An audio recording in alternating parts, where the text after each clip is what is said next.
नमस्कार, मी उमेश कुमावत आणि TV9 मराठीत आपल्या सगळ्यांचं स्वागत आहे.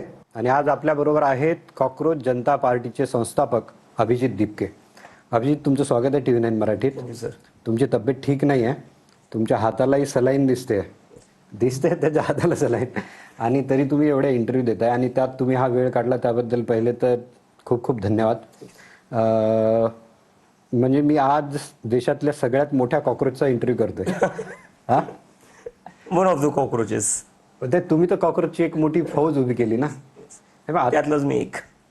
म्हणजे मोठा कॉकरोच नाही, त्यातलंच मी एक. छोटे छोटे बरेच बघितले आम्ही त्यात जंतर मंतर. हो, तिथे खूप खूप लोक आलेले होते. पण आम्ही एक बघितलं की आतापर्यंत असं वाटत होतं की कॉकरोचला लोक भितात, पण पहिल्यांदा तुम्ही असं दाखवलं की कॉकरोचला सरकारही घाबरतं. हो. आणि म्हणजे या देशाच्या तरुणांनी जे करून दाखवलंय ते म्हणजे हॅट्स ऑफ टू देम. म्हणजे मलाही अपेक्षा नव्हती. जेव्हा हे सगळं सुरू झालं, मला ना अपेक्षा होती ना कल्पना होती. मी माझ्या स्वप्नातही विचार नव्हता केला जेवढे सगळे तरुण रस्त्यावर उतरतील आणि रस्त्यावर उतरून जी सरकार म्हणायची की सरकार मग इस्तिफे नाही होते, त्या सरकारकडून राजीनामा घेऊन टाकेल. तर यांनी जे करून दाखवलंय ते ऐतिहासिक आहे. मी आत्ताच्या सध्याच्या परिस्थितीवर येतो. ज्यावेळेस हे आंदोलन झालं, धर्मेंद्र प्रधानांचा राजीनामा झाला, त्यावेळेस तुम्हाला एक आश्वासन सरकारने दिलं होतं की आम्ही जे आंदोलक आहेत त्यांच्यावर गुन्हे करणार नाही. आताची सध्याची स्थिती काय आहे? सध्याची स्थिती ही आहे की बऱ्याचशा राज्यात त्यांनी जे आम्हाला आश्वासन दिलं होतं ते पाळतायत. कारण की आम्ही म्हणलो होतं जर तुम्ही आश्वासन पाळणार नसाल तर आम्हाला परत रस्त्यावर उतरावं लागेल. आणि त्यानंतर आम्ही पाहिलं, बिहार झालं, बंगाल झालं, गुजरात झालं, महाराष्ट्र झालं. इथलच्या सरकारांनी नोटीस काढले की ते कुठल्याही प्रकारची कारवाई करणार नाही जे स्टुडंट्स प्रोटेस्ट करत होते त्यांच्यावर.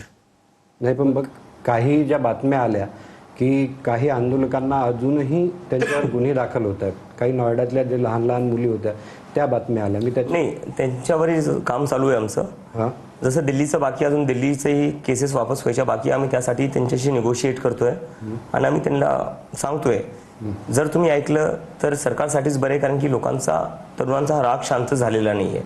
जर तुम्हाला असं वाटत असेल एका राजीनाम्यानंतर राग शांत झालाय, तो राग शांत नाही झालाय. 20 जुलैला ज्या प्रकारे लाठीचार्ज करण्यात आला पोलिसांकडून, त्याच्यानंतर हा राग 10 पट वाढलेला आहे आणि तरुण पुन्हा एकदा तयार आहे रस्त्यावर यायला. तर सरकारने ती चुकी करू नये तरुणांची दिशाभूल करण्याचा. पण काही अशा घटना आहेत का की जिथे अजूनही तुम्हाला वाटतं की गुन्हे दाखल होत आहेत? दिल्लीमध्ये होत आहेत अजून पण. दिल्लीमध्ये अजूनही लोकांच्या घरी पोलीस आले. मला लोकांचा फोन आलेला आहे आणि मी त्यांना म्हणलोय की आम्ही बोलतोय आणि तुम्हाला काही होऊ देणार नाही. जेवढे स्टुडंट्स आहेत जे पीसफुली आमच्यासोबत प्रोटेस्ट करत होते त्यांना आम्ही कोणालाच काही होऊ देणार नाही, ही आमची जबाबदारी आहे. विशेष करून आम्ही बघितलं की जे गुन्हे दाखल होत आहेत त्यातल्या आता ज्या काही बातमी बाहेर आल्या होत्या त्यात त्या ज्या आंदोलकांनी शिव्या दिल्या होत्या त्यातले काही आंदोलक आहेत ज्यांच्यावर ते गुन्हे दाखल होतात, त्यांच्याबद्दल मग तुमचा काय स्टँड आहे? तर शिवी देणं सर, मी याचा तर पर्सनली सपोर्ट करत नाही. शिवीगाळ नाही झाली पाहिजे सार्वजनिकपणे. पण शिवी दिल्यामुळं FIR कसं काय होऊ शकते सर? शिवी देणं हा काही क्रिमिनल ऑफेन्स नाहीये. ते मॉरली किंवा एथिकली राईट आहे, रॉंग आहे, त्यावर आपण डिस्कशन करू शकतो. आणि मी तरी म्हणतो मॉरली पब्लिकली शिवी देणं बरोबर नाहीये. पण शिवी दिल्यामुळे जर आपण FIR करतोय तर मग मला वाटतं या देशात प्रत्येक घरावर FIR होईल. कारण की प्रत्येक घरात शिवी दिली जाते. कोणतं असं घर आहे जिथं शिवी गाळली नाही झालेली आहे? आणि घरच काय बोलतोय आपण, पार्लमेंटमध्ये शिवीगाळ किती झालेली आहे? भाजपचे जे रमेश बिदुडी आहे त्यांनी एका दुसऱ्या मेंबर ऑफ पार्लमेंटसाठी काय प्रकारची भाषा वापरली होती. योगी आदित्यनाथनी ANIच्या कॅमेरामॅनला चुकीने त्यांच्या तोंडातून तो शब्द पडला, तो रेकॉर्ड झाला, त्यांच्यावर FIR होऊ शकते. मग जे BJPचे IT सेल आहे ते ऑनलाईन महिलांना किती प्रकारच्या घाणघाण शिवाय देतात, बलात्काराच्याही धमक्या देतात आणि बायोमध्ये लिहितात proudly followed by PM Modi. मग त्यांच्यावरही FIR झाल्या पाहिजे का? मग या देशात 2 कानून आहे, या देशात का मग 2 लॉज आहेत जिथं फक्त जे स्टुडंट्स जंतर मंतरला आले होते फक्त त्यांच्यावरच केसेस केल्या जातील? योगी आदित्यनाथनी ज्या शिव्या दिल्या होत्या त्याच्यावर केसेस होणार नाही. BJPच्या IT सेलचे जे लोक शिव्या देतात त्याच्यावर केसेस होत नाही. रमेश बिदुडी जे भाजपचे पार्लमेंट मेंबर आहे त्यांच्यावर FIR होत नाही. असं तर नाही चालणार ना. लॉ असला पाहिजे, मग तो सगळ्यांसाठी सारखाच असला पाहिजे. म्हणजे ज्या लोकांनी शिव्या दिल्या तरी त्यांच्यावर FIR नाही झाली पाहिजे. ते यंग आहेत, खूप लहान आहेत, ते त्यांना समजावून सांगा की शिवी देणं बरोबर नाहीये. त्यांना तुम्ही समजूत काढा, त्यांची समजूत काढा.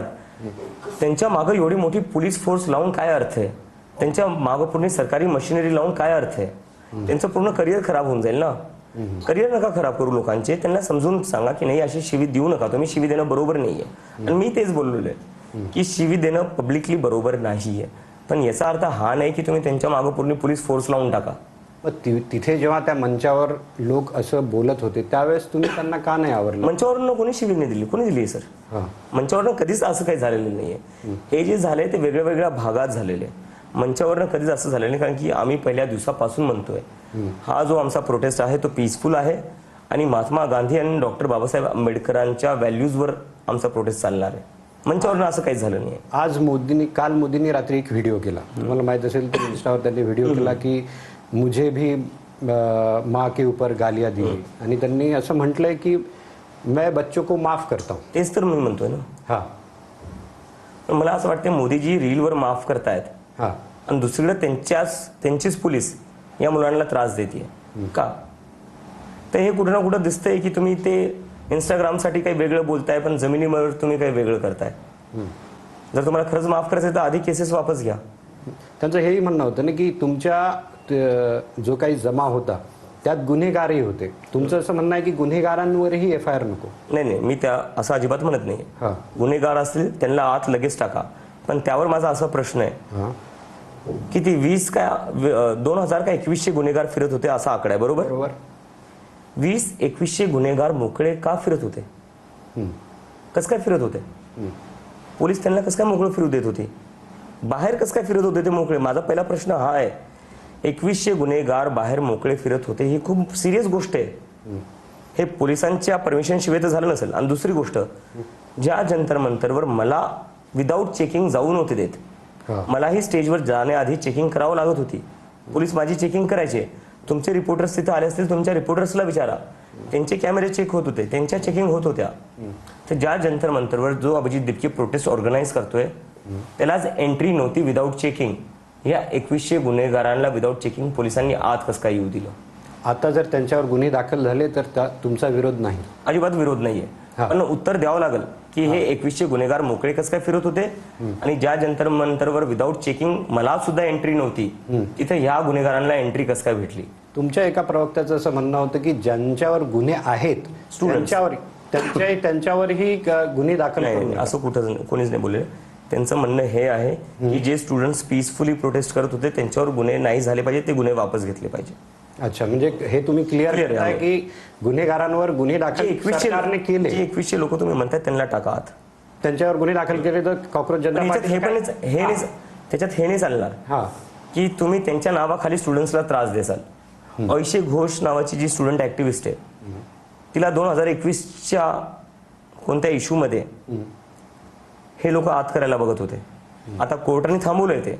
तर तुम्ही हे नाही करू शकत की गुन्हेगारांचं नाव घेऊन तुम्ही स्टुडंट्सला हॅरॅस करसाल, हे नाही चालणार. म्हणजे तुम्ही इथे दोन गोष्टी क्लिअर करताय की ज्यांनी शिव्या दिल्या त्यांच्यावर FIR नाही, त्यांची समजूत काढा. चुकीचं शिवी नाही दिली पाहिजे, त्यांची समजूत काढा. आणि दुसरं जे खरोखर गुन्हेगार आहेत त्यांच्यावर सरकार गुन्हे दाखल करू शकतं. येस. आता मी येतो 20 तारखेवर, कारण की 20 तारखेला जे काही झालं, लाठीचार्ज झाला, बऱ्याच गोष्टी घडल्या, त्याचे अनेक व्हर्जन आहेत, वेगवेगळे व्हर्जन आहेत. तुमचे काही आरोप आहेत, त्यांचं काही वेगळं म्हणणं आहे. नेमकं त्यावेळेस काय झालं होतं? म्हणजे ज्यावेळेस वांगचूक यांना घेऊन गेले तुम्ही तिथे नव्हते? येस. जेव्हा वांगचूक सरांना उचलून नेण्यात आलं तेव्हा म्हणजे सकाळचे 6:30 वाजले होते. 6:30 वाजता आम्ही दोघं उठलो, स्टेजवर थोडा डिस्कस करत होतो की 20 तारखेचा जो मोर्चा आहे तो किती लोक येतील, कशा प्रकारे करायचा. आणि अर्ध्या तासाच्या डिस्कशन नंतर मी सरांना बोललो, सर मी जातो आता, आंघोळ करून येतो, कारण की तो माझा रुटीन होता. मी जंतर मंतरवर झोपायचो आणि सकाळी 7 वाजता मी आंघोळीला माझ्या मित्राच्या घरी जायचो. आणि पोलिसांनी तीच संधी पाहिली. जेव्हा मी 7 वाजता मित्राच्या घरी निघालो, पोलीस आत घुसली, सरांना उचलून नेण्यात आलं. मी माझ्या मित्राच्या घरी पोहोचलो, मला लगेच कॉल आला सरांना उचलून नेत आहे. तर मी लगेच ब्रश माझा तसाच फेकून खाली आलो आणि मी माझ्या गाडीकडे जात होतो जंतर मंतरकडे निघण्यासाठी. दिल्ली पोलीसचे 5-6 लोक आले. त्यांनी मला पकडलं, मला मारहाण केली. नंतर म्हणला त्यांनी रस्त्यावर घासून बेसमेंटमध्ये नेलं, माझा फोन हिसकावून घेतला, माझं तोंड दाबलं आणि मला तोपर्यंत सोडलं जोपर्यंत सोनम सरांना उचलून नेलं. एकदा सोनम सरांना उचलून नेलं की मला म्हणता आता तू जंतर मंतरवर जाऊ शकतो. पण त्याच्या आधी त्यांनी माझ्यासोबत मारहाण सुद्धा केली. अच्छा, म्हणजे जोपर्यंत त्यांना घेऊन जात नाही तोपर्यंत तुम्हाला तिथे जाऊ द्यायचं नाही असा तो प्लॅन होता. असा तो प्लॅन होता. माझा फोन हिसकावून घेतला होता. मी व्हिडिओही टाकला त्यानंतर, जिथं पोलीस माझ्या अवतीभोवती होती, आणि नंतर ते मला म्हणले आता जा जंतर मंतरला. अच्छा, मग तुम्ही तिथे येऊन का नाही बोलले की तुम्हाला मारहाण झाली? मी बोललोय ही गोष्ट. अच्छा, मी बोललोय, मी हे व्हिडिओमध्ये सांगितलं. मी लगेच जसंच मला सोडण्यात आलं, मी लगेच एक व्हिडिओ टाकलाय. तो व्हिडिओ पहा तुम्ही, आजही तो व्हिडिओ आहे. तिथून तुम्ही गेले, मग तिथून तुमचं आंदोलन सुरू झालं, संसदेकडे मार्च सुरू झालं. नाही, ते 20 तारखेला झालं. हे सगळं 16 मी तारखेला. 20च सांगतो. हा. मी 20 नाही, सोनम सर यांचं 16 तारखेला. तुम्ही जेव्हा संसदेकडे निघाले होते, ज्या दिवशी लाठीचार्ज झाला, मी त्या दिवशीच बोललो होता. त्या दिवशी तुम्ही मध्येच आंदोलन का थांबवलं की आता नाही, इथे पुढे जाऊ देऊ नका आंदोलन? नाही, ते हे झालं, आम्ही मार्च सुरू केला. हा, आम्ही जसाच मार्च सुरू केला, पोलिसांनी काही न बघता लाठीचार्ज केला. माझ्या डोळ्यासमोर एका 12 वर्षाच्या मुलीचं डोकं फोडण्यात आलं. माझ्या डोळ्यासमोर 17-18 वर्षाच्या मुलींचे, एक मेल पोलीस ऑफिसरचे संदीप लांबा, त्यांनी गळे पकडले मुलींचे. आणि माझ्यासमोर लोकांचे हात तुटले, पाय तुटले. माझ्याकडून ते सर बघवलं नाही गेलं. मी तो मार्च थांबवल्यामुळं माझे सपोर्टर्सही नाराज झाले की तू मार्च का थांबवला? आम्ही आज आमचं डोकं फोडून घेण्यासाठी तयार आहे, तू चल, आम्ही येऊ, आम्ही जाऊ, मार खाऊ, पण आम्ही समोर जाऊ. पण मी त्यांना म्हणलं, पोलिसला, जे पोलीस लाठीचार्ज करते त्यावरनं एकंदरीत असं दिसून येते, पोलिसला वरतून क्लिअर ऑर्डर्स आहेत की आज स्टुडंट्सचा जीव गेला तरी चालेल, पण या लोकांना आज इतकं मारायचंय की हे याच्यानंतर रस्त्यावर कधीच उतरलेले नाही पाहिजे. हा क्लिअर मेसेज पोलिसला द्यायचा होता. त्याच्याशिवाय पोलीस काय अशी मारहाण करेल? जेव्हा कुठली पॉलिटिकल पार्टी प्रोटेस्ट करते तेव्हा पोलीस त्यांच्यावर वॉटर कॅनन गन्स यूज करते. ह्या स्टुडंट्सवर तुम्ही लाठी चार्ज केला आणि त्या लाठींमध्ये खिळे होते. पहिले गन्स वापरल्या, ज्याच्यामुळे काही मुलं आजही हॉस्पिटलमध्ये त्यांच्या डोळ्याची विजन जाऊ शकते. मुलींना डोकं फोडण्यात आलं, त्यांचे कपडे फाडून पोलिसांनी मारले, मेल पोलीस ऑफिसर्सने. जेव्हा हे सगळं माझ्या डोळ्यासमोर होत होतं, हे मी पहिल्यांदा बघत होतो सर. मी आयुष्यात आंदोलन नाही केली एवढी, हे पहिल्यांदा माझ्या डोळ्यासमोर होत होतं. ते माझ्याकडून बघवल्याने गेलं. पण असं तर नाही ना की संसदेत लोक घुसण्याचा प्रयत्न करत होते? मला तर आयडियाच नव्हती. त्यामुळे असं त्यांना हा निर्णय घ्यावा लागला? नाही, मला तर आयडियाच नव्हती, कारण की तिथे जॅमर्स लावलेले होते. तर जंतर मंतरच्या बाहेर काय चालू होतं याची मला कल्पनाच नव्हती. पोलिसांनी जॅमर्स लावलेले होते, मराठी मीडियावाले काही तिथे होते. मी त्यांना म्हणत होतो, तुम्ही दाखवा इथं काय होतंय. ते म्हणत होते, आम्ही दाखवायचा प्रयत्न करतोय, पण जॅमर्समुळे आमची फीडच नाही चालली आहे. तर जॅमर्स लावल्यामुळे बाहेर काय चालू होतं याची मला कल्पनाच नव्हती. आणि हे सगळं यांनी सुनियोजितपणे केलेलं होतं. जॅमर्स मुद्दामून लावले होते कारण की मी कम्युनिकेट नाही करू शकत. जॅमर्स नव्हते लागले कारण की मला नव्हतं कळलं पाहिजे किती गर्दी आली, किती गर्दी नाही. मला जर कळलं असतं एवढी गर्दी आली, त्याच दिवशी राजीनामा घेतला असता आम्ही. पण लोक संसदेपर्यंत पोहोचले होते, हे दिसत होतं व्हिज्युअल मध्ये की मला कसं दिसलं? नाही, आम्ही बघत होतो तेव्हा. मी हे बोलतोय की त्यांचाही तो व्हर्जन आहे ना की लोक जर संसदेत पोहोचले असतं तर आम्ही काय केलं असतं, त्यामुळे लाठीचार्ज करावा लागला. जंतर मंतरला काय कारण आहे मग लाठीचार्ज करायचं? इथं तर आम्ही केरला हाऊस जवळच थांबलो. तिथं कशासाठी लाठीचार्ज केला? तिथं कशासाठी पेलेट गन्स वापरले तुम्ही? क्लिअर इन्स्ट्रक्शन्स होते, या मुलांना इतकं मारा की उद्या यांची हिंमत नाही झाली पाहिजे सरकारला प्रश्न विचारायची. मुलांना घाबरवण्यासाठी त्यांना एक मेसेज द्यायचा होता की याच्या पुढे कोणाची हिंमत नाही झाली पाहिजे नरेंद्र मोदी किंवा बीजेपी सरकारच्या विरोधात प्रदर्शन करायची. या मेसेजसाठी इतका घाण प्रकारचा लाठीचार्ज झालेला आहे. हे सगळं आंदोलन चिघळलं ते लाठीचार्जमुळेच. येस. पण ते सरकारने हा विचार केला असेल ना की लाठीचार्ज केला तर हे आंदोलन चिघळेल, याची त्यांनाही कल्पना होती. त्यांना वाटलं लोक घाबरून घरी जातील. हा, त्यांना जे वाटलं लोक घाबरून घरी जातील, आंदोलन इथेच संपवून जाईल. कारण की त्यांना वाटलं लहान पोरे लाठ्यांसमोर हे काय टिकणार नाही. पण हे चुकले ते इथे. त्या लाठीचार्जमुळे आमचं आंदोलन अजून मोठं झालं.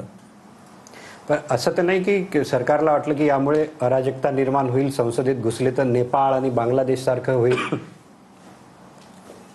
मला जे वाटतंय ना, 20 तारखेला आम्ही सिद्ध करून दाखवलेलं आहे की नेपाळ आणि बांगलादेश सारखं या देशात कधी होणार नाही. एवढी सगळी गर्दी आली होती सर, शक्य नव्हतं का? होतं शक्य. थांबलो ना मी. मला जिथे दिसलं पोलीस लाठीचार्ज करतीये आणि पब्लिक म्हणत होती आम्ही लाठ्या खाऊन पण आम्ही पुढे जाऊ, थांबलो मी. मी म्हणलं आपला देश जो आहे तो बाबासाहेब आंबेडकरांच्या रस्त्यावर चालणारा देश आहे, महात्मा गांधीच्या रस्त्यावर चालणारा देश आहे. आणि महात्मा गांधींनी जे केलं असतं मीही तेच केलं. मला जसंच दिसलं लहान मुलींना मारण्यात येते पोलिसांकडून, मी म्हणलं मी हे बघू शकत नाही. मला नाही पाहिजे आज कोणाचा, कोणत्या एखाद्या स्टुडंटचा जीव गेला, हे मला चालणार नाही. सरकारकडून तो ऑर्डर होते, मारा यांना, जीव गेला तरी चालेल. पण आम्ही थांबलो सर. आम्हाला जर ते करायचं असतं तर आम्ही खूप आधी करून बसलो असतो. खूप पब्लिक आलेली होती. पण आम्हाला ते करायचं नाही. आम्हाला या देशाशी प्रेम आहे, संविधानाशी प्रेम आहे आणि संविधानावरच आम्ही चालणार आहे. तुम्हाला कुठेतरी असं वाटलं काय की संसदेपर्यंत लोक पोहोचले तर आंदोलन कुठून तरी तुमच्या हातातून कंट्रोलच्या बाहेर गेलं? नाही, मला तर कल्पनाच नव्हती. मी जसं म्हणलं, मला रात्री 10 वाजता कळालं की जंतर मंतरच्या बाहेरही खूप पब्लिक आहे. तोपर्यंत मलाही माहिती नव्हतं. अच्छा, तुम्हाला हे माहीतच नव्हतं की संसदेपर्यंत लोक गेले? मला माहिती कसं काय माहिती असणार? जॅमर्स लावलेले. माझा फोन कामच करत नव्हता. हां, मी कॉल करतो, कोणालाच कॉल लागत नव्हता. अच्छा, ठीक आहे. मी आता तो मुद्दा तर झाला, तुम्ही भरपूर क्लिअर केलाय. मी वांगचुक यांच्या मुद्द्यावर येतो. येस. जेव्हा हे सगळं झालं आणि वांगचुक यांनी उपोषण सोडलं, तर तुम्हाला ती गोष्ट खटकली नाही का? की कारण की त्यांनी बीजेपीच्या नेत्यांच्या हातून उपोषण सोडलं. ते बसले होते तुमच्या मंचावर, पण उपोषण त्यांनी तिथे सोडलं आणि तेही बीजेपीच्या, कारण अनेक लोकांना ते खटकलं त्यावेळी. नाही, त्यावर अनेक लोकांना ह्या गोष्टी माहिती नाहीये की वांगचुक सरांना एका प्रकारे किडनॅप करून ठेवण्यात आलं होतं.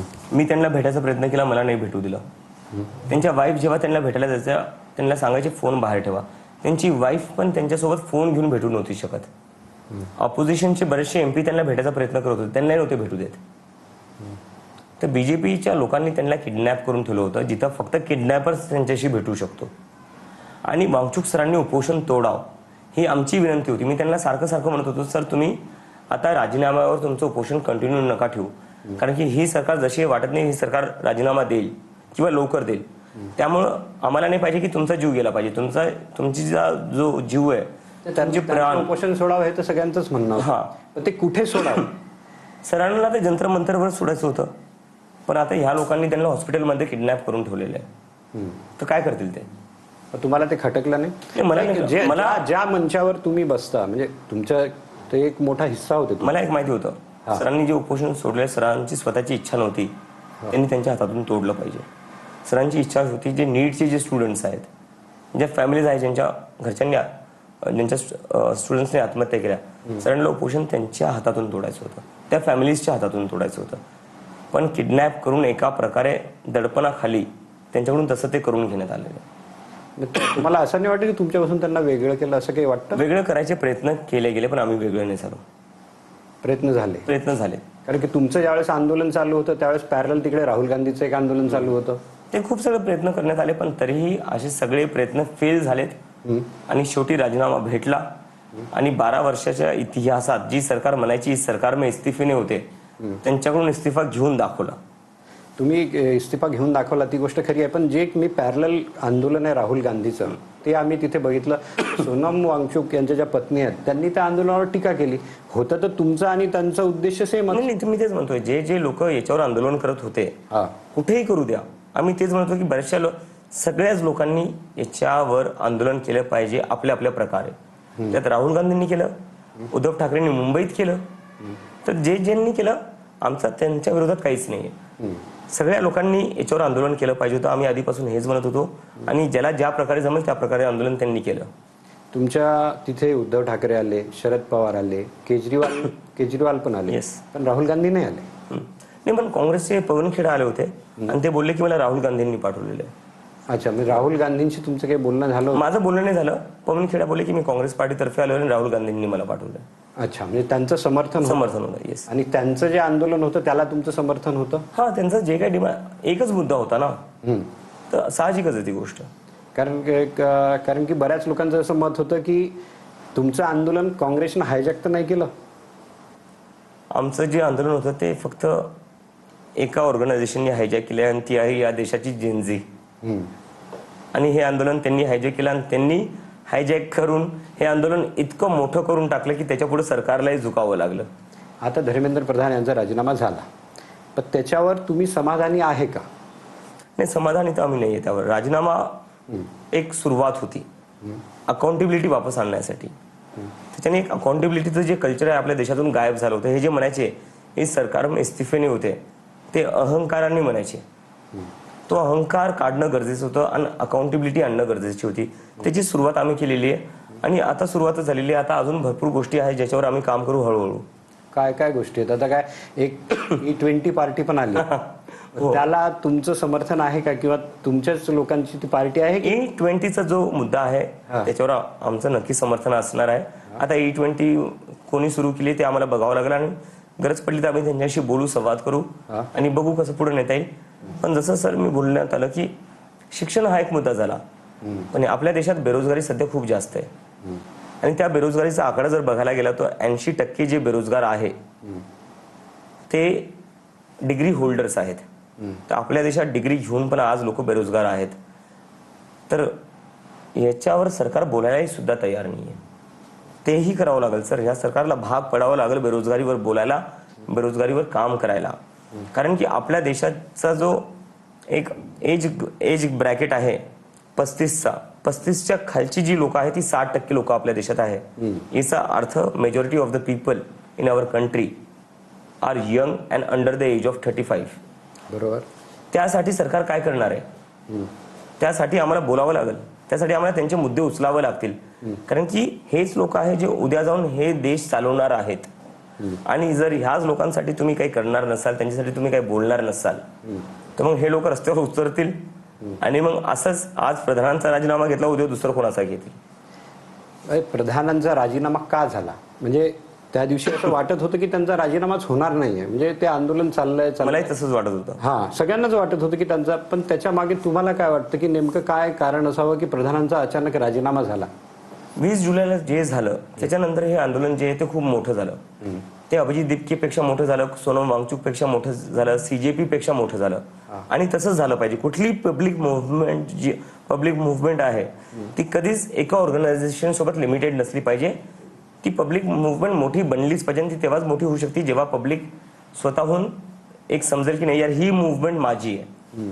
20 जुलैला जो लाठीचार्ज केला लहान मुलांवर, त्यानंतर या देशात प्रत्येकाला वाटलं की नाही आता आम्हाला रस्त्यावर उतरणं गरजेचं आहे. आणि जेव्हा सरकारला दिसलं की नाही आता देशाच्या कोपऱ्यात लोक रस्त्यावर उतरतायत, लोकांना कळलं जर आता सरकारला कळलं जर आता प्रधानचा राजीनामा नाही घेतला तर उद्या हे पंतप्रधानाचा राजीनामा मागतील. त्याच्यामुळे प्रधानांचा राजीनामा झाला. अच्छा, म्हणजे त्यांचं तर म्हणणं आहे की तसं काही नाही आहे, काही अराजक तत्वांनी हे पुढे घेऊन जाऊ नये त्यासाठी आम्ही राजीनामा दिला की हे पुढे वाढू नये आणि अराजकता वाढू नये. एकंदरीत असंच त्यांच्या राजीनाम्याचा अर्थ होता. हे तर म्हणजे बोलायच्या गोष्टी झाल्या ना. खरं कारण हेच आहे. 20 जुलैला जी गर्दी आली जंतर मंतरवर आणि लाठीचार्ज नंतर ती गर्दी दुप्पट तिप्पट वाढली. ती गर्दी पाहून सरकारला कळलं लोकांचा मूड आपल्या विरोधात आहे. आणि आत्ताही जर आपण लोकांचं नाही ऐकलं तर उद्या हे लोक येणाऱ्या इलेक्शनमध्ये सरकार बदलून टाकतील. त्यावेळेस तुम्हाला एक फोन आला होता आणि तुम्ही काहीतरी असं फोन ऐकला आणि जोरात वी आर डन इट असं केलं. कोणाचा फोन होता? ते आमचीच एक टीम मेंबर होती रत्ना, ती जंतर मंतरवर नव्हती, तर तिचं इंटरनेट चालत होतं, माझं इंटरनेट चालत नव्हतं. अच्छा. तर मला खूप लोक म्हणत होते राजीनामा झाला. मी म्हणलं यार ट्विटर उघडा बघा कन्फर्म आहे का. तर आमचं कोणाचंच इंटरनेट चालत नव्हतं. तर मग रत्ना बाहेर होती जंतर मंतरच्या, तर तिला मी फोन केला, म्हणलं सांग मला काय. माझा भरोसा नाही बसत आहे. मला खूप रिपोर्टर्स येऊन सांगतायत पण मला आज सध्या रिपोर्टर्सवरही भरोसा नाही आहे, कारण की यांचेही सूत्र थ्रू येत आहेत, सोर्सेस. तर ती म्हणली नाही कन्फर्म आहे, कन्फर्म झालेला आहे, त्यांनी राजीनामा दिलेला आहे. आणि तेव्हा जो मोकळा श्वास मी काढला, एक म्हणलं finally we have done it. ठीक आहे. आता तुम्ही एक थोडा वेळापूर्वी बेरोजगारीचा मुद्दा काढला, तर आता जसं तुम्ही कॉकरोच जनता पार्टी काढली, तर तशी काय मग ती बेरोजगार पार्टी राहील की फक्त मुद्दे तुम्ही घेत राहणार? नाही, आम्ही ट्राय करू की आम्ही जे मुद्दे येतील त्यांच्यावर काही ना काही आमच्याकडून प्रयत्न करू, सगळं करायचं, त्याच्यावर काम करायचं. पण मला एक असं वाटतं एवढं फार डेमोक्रेसी बद्दल मी वाचलेलं आहे त्याच्यावरनं, डेमोक्रेसीमध्ये कधीच एका पार्टीकडे, एका माणसाकडे, एका ऑर्गनायझेशनकडे सोल्युशन नसतात. आणि जो कोणी माणूस तुम्हाला सांगेल की मी एकटा सगळं ठीक करेल तो माणूस खोटं बोलतोय. त्यामुळं गरज आहे कॉकरोच जनता पार्टी सारखी अजूनही मुवमेंट्स बनायची. गरज आहे अजूनही सोनम वांगचुक पुढे यायची. गरज आहे जसं जेनझी पुढे आला तसे जे वयस्कर लोक आहेत त्यांनी पुढे आलं पाहिजे. तेही वोट करतात ना, तेही याचा भाग आहे. तर जोपर्यंत आपण सगळे ऍज कलेक्टिव्हली काम नाही करणार, as an aware citizen, as a responsible citizen, तोपर्यंत मला नाही वाटत आपण काही मेजर चेंज करू शकतो. जर आपल्या देशात खरंच मेजर चेंज करायचा आहे तर एक कॉकरोच जनता पार्टी करू नाही शकत, अभिजित दीपके करू नाही शकत. त्यासाठी आपल्या सगळ्यांना एक जागरूक नागरिक बनावं लागेल, तेव्हाच ते शक्य आहे.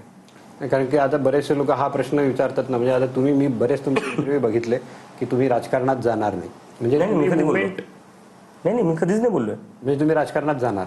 नाही, मी बोललोच नाही हे. हा मी हे बोलतोय की आमची जी मुवमेंट आहे ती एक पब्लिक मुवमेंट असणार हा. आहे, जी पॉलिटिकल इश्यूजवर काम करेल. पॉलिटिकल पार्टी आम्ही बनवतोय हे मी कुठंच नाही बोललोय. नाही, म्हणजे तुम्ही स्वतः राजकारणात जाणार नाही असंच बोललात ना तुम्ही. हा, मी yes. तेच बोलतो अच्छा, अच्छा. तुम्ही एक Okay.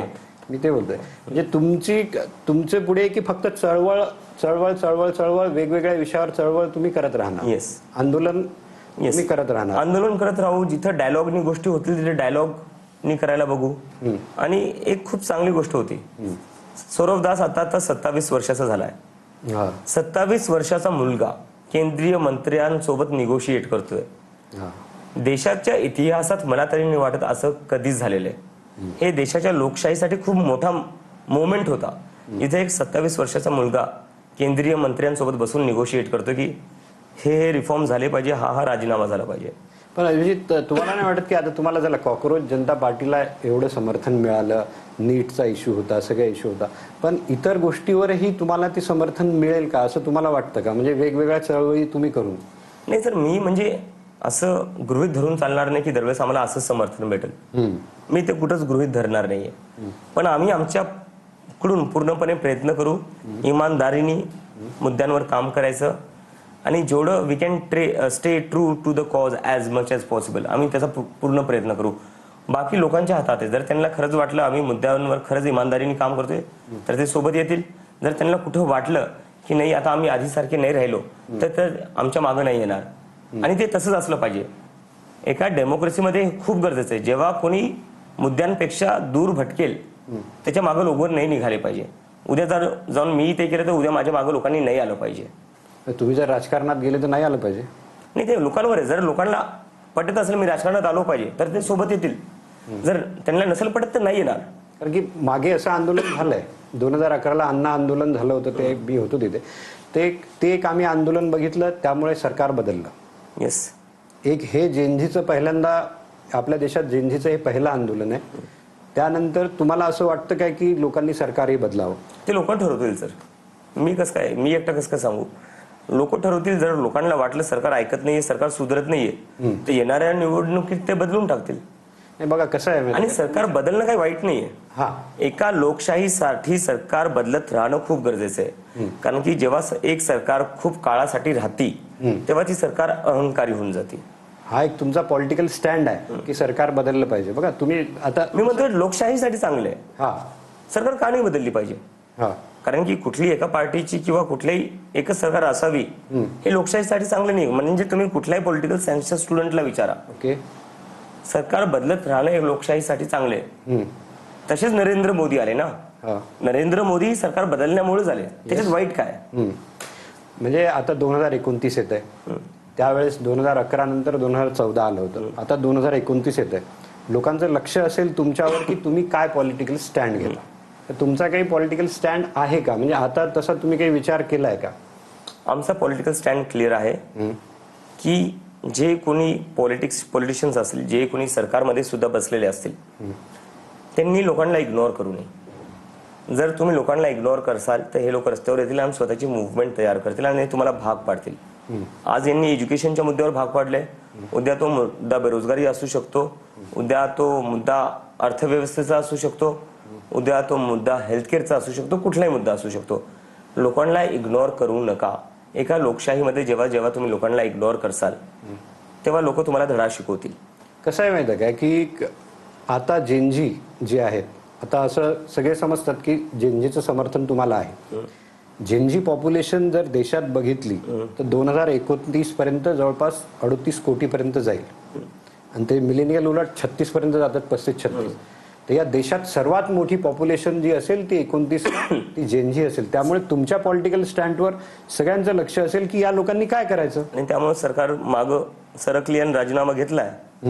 एवढे म्हणजे हे लोक नाही की अराजकता पसरते म्हणून आम्ही हे घेतोय, राजीनामा घेतोय. त्यांना माहितीये 60-70% जे लोक आहेत 2029 पर्यंत हे सगळे सरकार 30% जी वोटिंग करते पॉप्युलेशन, 30% पॉप्युलेशन जेनजी असेल. येस, हे सरकारला माहितीये.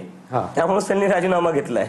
सरकारला वोटचीच भाषा समजती. नाही, ते सरकारला माहित आहे, पण लोकांचं लक्ष तुमच्या पॉलिटिकल स्टँड कडे असेल ना. कसं आहे, आमचा जो पॉलिटिकल स्टँड असेल, कोणीतरी जेनझी आहे, आमचा जो पॉलिटिकल स्टँड असेल हा, तो सरकारच्या बाजूने नसेल, अपोजिशनच्या बाजूने नसेल, तो डेमोक्रेसी कशी स्ट्रेंथन करता ठीक येईल आहे. त्या बाजूने असेल. पण आता जर जेनझी आहेत जे ते बघतात, सीजेपीचा एक सपोर्टर आहे, ठीक आहे, तो सीजेपीचा सपोर्टर तो हा विचार करेल ना, मी 2029ला कोणाला वोट करू.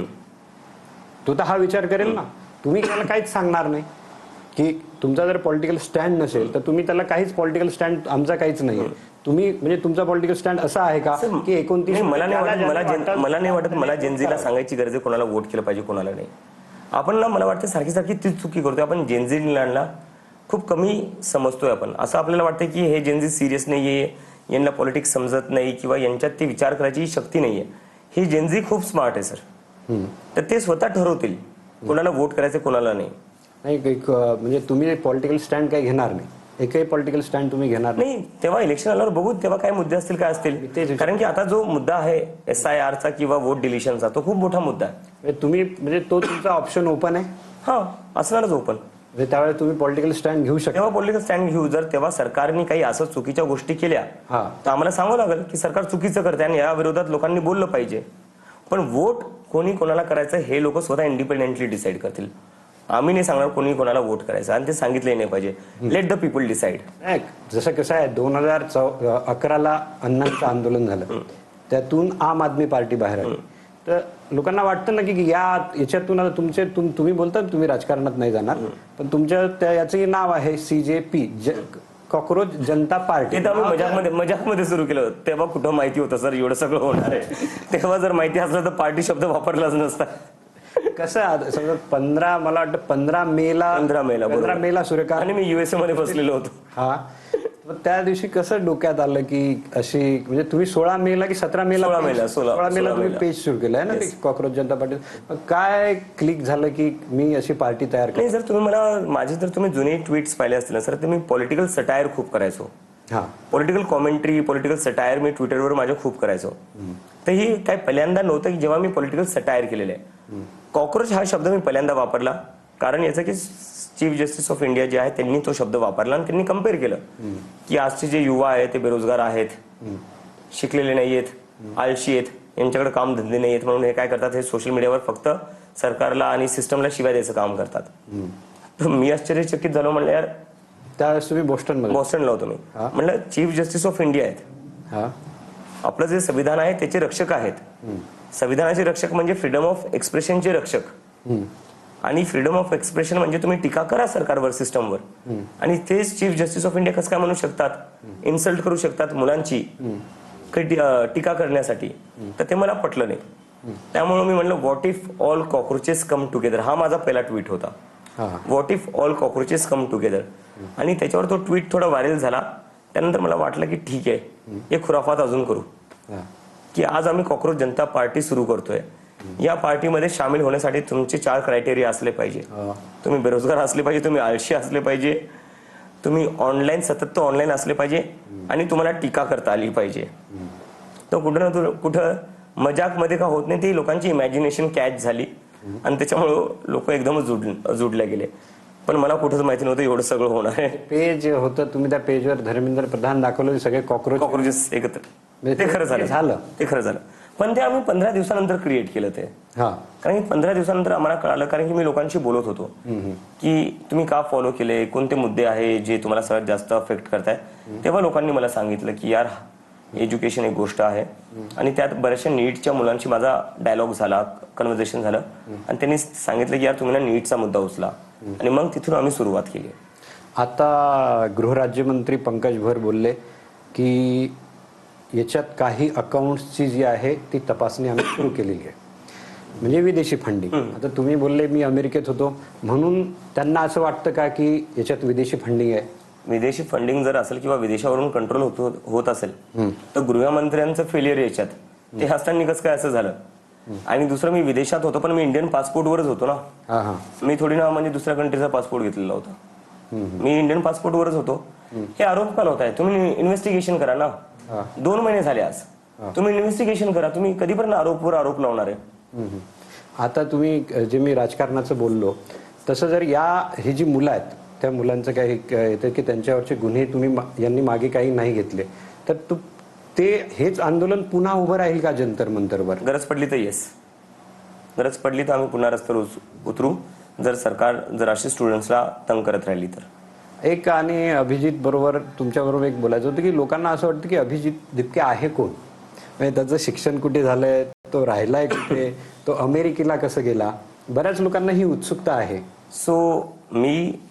माझा जन्म आणि माझी स्कूलिंग सगळी छत्रपती संभाजीनगरमध्ये झालेली आहे. शाळेत असताना मी क्रिकेट टीमचा कॅप्टन होतो. मला क्रिकेट खूप आवडायचं आणि त्यामुळेच मी क्रिकेट टीममध्ये गेलो स्कूलच्या माझ्या, आणि त्याचा मी कॅप्टनही होतो. त्यानंतर मी काही वर्ष प्रोफेशनली क्रिकेट खेळायचाही प्रयत्न केला. डिव्हिजनल लेवल, डिस्ट्रिक्ट लेवलपर्यंत मी खेळलो. अच्छा. आणि पण तेच जसं प्रत्येक घरचे म्हणतात मिडल क्लास की प्रत्येक मुलगा तेंडुलकर नसतो होत, तसे माझ्या घरचे मला बोलले की प्रत्येक मुलगा तेंडुलकर नसतो होत, शिक्षणाचं बघ, तिथूनच आपलं घर पुढे जाईल आणि तिथूनच तू काही कमवशील ज्याच्याने तुझं घर, तुझी लाईफ स्टेबल होईल. तर मग शिक्षणाकडे पाहिलं, मग पुण्यात गेलो शिकायला. पुण्यात माझं शिक्षण झालं. पुण्यात गेले होते? पुण्यात माझं शिक्षण झालं. अंडर ग्रॅज्युएशन माझं पुण्यात झालं. त्यानंतर त्याच दरम्यान मला एक इंटर्नशिपची ऑफर दिसली आम आदमी पार्टीकडून. त्यात मी अप्लाय केलं आणि त्या इंटर्नशिप नंतर मी त्यांच्यासोबत काम केलं 1-2 वर्ष, 2020 ते 23च्या काळापर्यंत. आम आदमी पार्टीत तुम्ही का काम केलं, म्हणजे असं काय वाटलं? कारण की ते एज्युकेशन आणि हेल्थकेअर मॉडेल जो होता ना त्यांचा, मला ते खूप आवडलेलं. की मला असं वाटलं, दिल्लीचा जो मॉडेल होता, कारण की तेव्हा मी पाहिलं की ज्या सरकारी शाळा त्यांनी बनवल्या होत्या खूप चांगल्या होत्या आणि जाती धर्माचं राजकारण न करता शिक्षण आणि हेल्थकेअरवर राजकारण होतं. ते मला आयडिया खूप आवडली मला ती. त्यामुळे वाटलं नाही यार इथं काहीतरी आपण केलं पाहिजे. आणि मग दिल्लीत मी 2-3 वर्ष काम केलं. पण त्यानंतर एक असं झालं की यार पैसे तर तेवढे भेटत नाही मला, माझं घर काही चालणार नाही यातून. मग कुठे ना कुठे वाटलं की it's time to take the next step. आणि काय ना सर, औरंगाबादमध्ये वाढलो.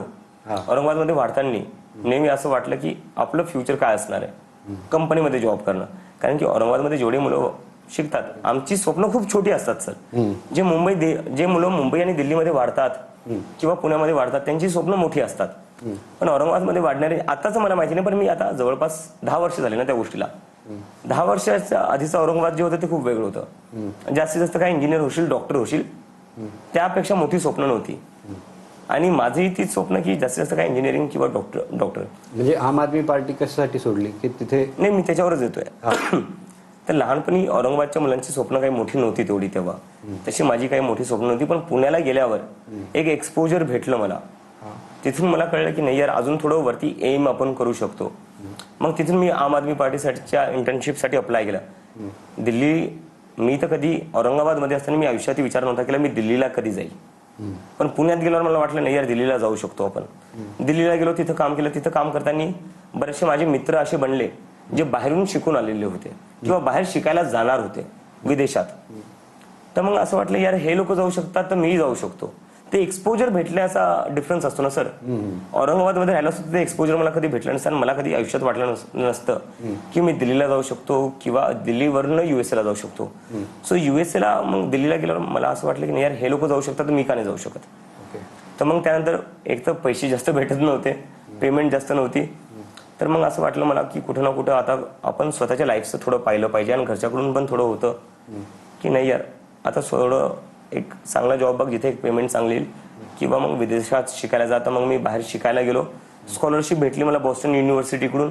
थोडंफार लोन पण काढावं लागलं आणि त्यावर मग मी बॉस्टन युनिव्हर्सिटीमध्ये शिकायला गेलो आणि 2 वर्ष मी USA मध्येच होतो. आणि त्याच्यानंतर एक कॉकरोच जनता पार्टी नावाची गोष्ट तयार झाली आणि त्यामुळं मी वापस आलो. आता आम आदमी पार्टीशी काही संबंध नाही? काही संबंध नाही. तुमच्या कॉकरोच जनता पार्टीचाही काही संबंध नाही? काही संबंध नाही. माझे खूप मित्र आहेत आम आदमी पार्टीमध्ये, त्या मित्रांशी मी कॉन्टॅक्टमध्ये आहे, पण माझा बाकी पार्टीमध्ये काही संबंध नाही. ते 2022 नंतर संपलो. आता एक सुजात आंबेडकरांनी एक आरोप लावला तुमच्यावर की तुम्ही RSSचे, म्हणजे लोकांना असं वाटतं की यांच्या मागे कोणीतरी आहे. या सगळ्या एकटा अभिजित दिपके काही करू शकत नाही असं सगळ्यांना वाटतं. या सगळ्या लोकांना मला म्हणायचं, तुम्ही एकत्र बसा, तुम्ही ठरवा माझ्या मागे कोण आहे, मी कोणाची बी टीम आहे. तेच तुम्ही एकत्र बसून ठरवा, मग मला सांगा, मग त्याच्यानंतर मी उत्तर देतो. आता एक शेवटाकडे तुम्ही तुमच्या कॉकरोच जनता पार्टीचा इन्क्लिनेशन कोणत्या राजकीय पक्षाकडे आहे का? कोणत्याच नाही.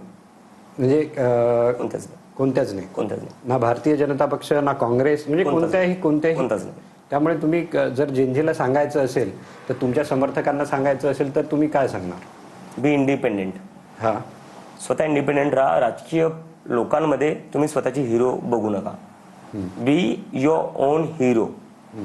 जेव्हा तुम्ही लोकांना स्वतःपेक्षा मोठं बनवतात तेव्हा ते लोक तुमची इज्जत करत नाही आणि त्याचं कारणीभूत तुम्ही स्वतः आहे. जर तुम्ही स्वतःच त्यांच्यासमोर स्वतःची इज्जत ठेवणार नाही, तुम्ही त्यांना स्वतःपेक्षा मोठं बनवसाल तर ते तुमची काय इज्जत करतील.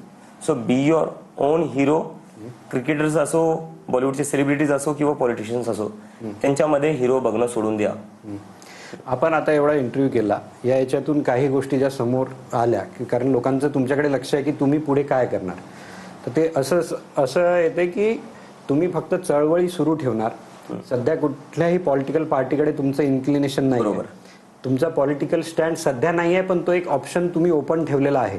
बरोबर ना? येस. की तो ऑप्शन तुम्ही आता 29 साठी, आता युपीचेही 27ला युपीचेही निवडणुका आहेत, तर तो एक अभिजित दिपकेने ऑप्शन ओपन ठेवला आहे की ते पॉलिटिकल स्टँड पुढे काहीतरी कारण की आम्हाला पॉलिटिकल स्टँड घ्यावंच लागलं. कारण की आम्ही लढतो कोणाबद्दल आहे? जे लोक पॉलिटिक्स मध्ये आहे, त्यामुळे आम्हाला तो घ्यावाच लागणार आहे. कारण की राजकारण सगळीकडेच आहे ना, प्रत्येक गोष्टीत राजकारण आहे. त्यामुळे तुम्ही राजकारणाशिवाय राहू शकत नाही. राहूच नाही शकत. आपण गाडीत पेट्रोल टाकतो, त्या पेट्रोलचे प्राइसेस कोण डिसाईड करते? राजकारणीच करतायत. टूथब्रश आपण घरात ब्रश करतो, त्या टूथपेस्टची प्राइस कोण डिसाईड करते? राजकारणीच करतायत. बरोबर. Everything is political. जे लोक म्हणतात आय एम ए पॉलिटिकल, तुम्ही ए पॉलिटिकल नाहीये, तुम्ही इग्नोरंट आहे. तुमच्या मोबाईलचा जो रिचार्ज आहे, असं होईल की सध्या तुम्ही इग्नोरंट आहे, तुम्ही बोलता मी नाही, मी म्हणतोय I am political. I am political, मी क्लिअरली बोलतो. You have to take stand. I will take a political stand. Dharmendra प्रधानच्या याच्यात आम्ही पॉलिटिकल स्टँड घेतला नसेल तर आमचा जे काही मुद्द्यानुसार आमचा पॉलिटिकल स्टँड असणार आहे. We can not afford to say that we are a political.